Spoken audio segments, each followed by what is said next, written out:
بسم اللہ الرحمن الرحیم۔ السلام علیکم دوستو۔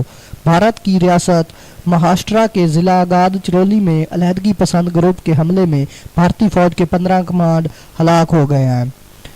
تفصیلات کے مطابق اہلکاروں سے بھری بھارتی فوج کی وین کرکھیدا سے کورچی جانے والی سڑک پر معمول کی گشت پر تھی کہ راستے میں نصب کی جانے والی IED اس وقت پر دھماکے سے پھٹ گئی جب وہ اس کے قریب پہنچی۔ دھماکے میں 15 بھارتی فوج ہلاک ہو گئے ہیں، جبکہ اس کے بعد علیحدگی پسندوں اور بھارتی فوجیوں کے درمیان فائرنگ کا بھی تبادلہ ہوا۔ بھارتی میڈیا کا کہنا ہے کہ وین میں 16 بھارتی فوجی سوار تھے، تاہم دھماکے کے فوری بعد دیگر قانون نافذ کرنے والے اداروں نے علاقے کے کنٹرول میں لے لیا ہے۔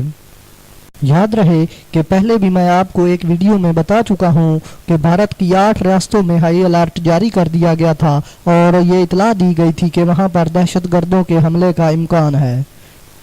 اگر ویڈیو اچھی لگے تو پلیز ہمارے YouTube چینل انمول موتی کو سبسکرائب ضرور کریں۔ شکریہ۔